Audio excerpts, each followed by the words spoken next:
Alright guys, I'm going to bring you a video on my big rock.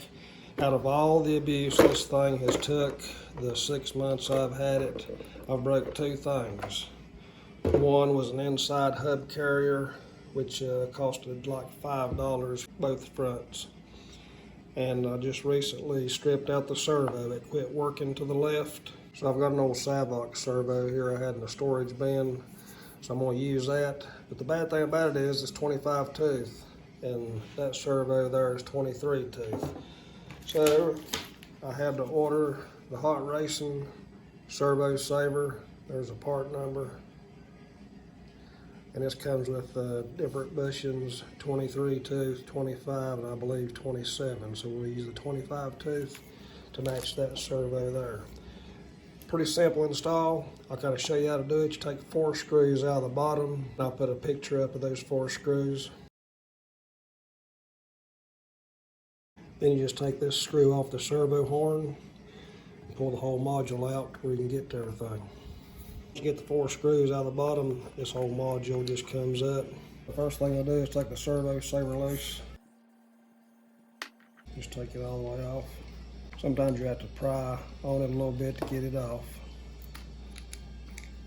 Then you have to loosen this screw that's on the switch.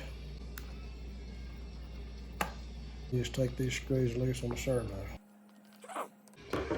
So once you get the servo loose, you've got to get into this receiver box here to get to your wire connection.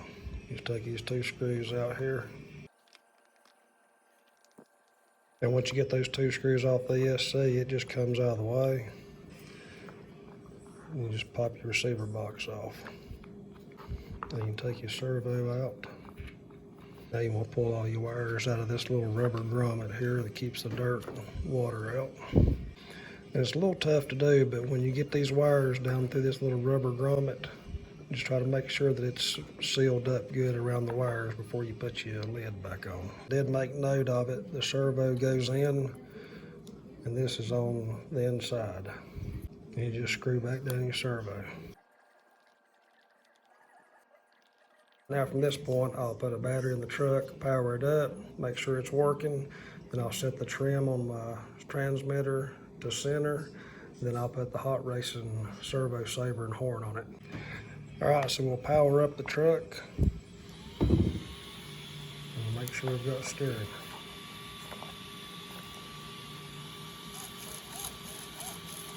Works fine. The most important thing when you do a new servo is you go to your steering trim and you make sure it's set at neutral. And from here we'll put the servo saver. I really like this hot racing servo saver for these 3S vehicles. Nice quality, piece of aluminum. Seems like it's got a decent spring on the inside. Comes with a nice little arm here, machined aluminum. And then of course a pack of goodies. It's got your different size for your servos on it. And some hardwire. It's really nice, good upgrade, I think, for the big rock. So what you do is you just find the right one to go on your 25 tooth servo, and then it's a little tough getting on there, but you just have to get it pushed on. And the only drawback I see to this upgrade is these little bits here are actually plastic. But as long as they stay on this servo and they're encased in this little thing right here, should be all right.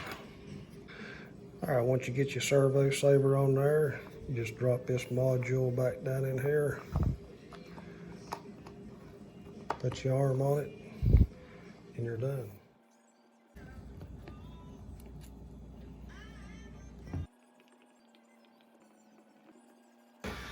So that's how you install the servo, guys, on an Arrma Big Rock or any of the other 3S vehicles. Thanks for watching. Like and subscribe.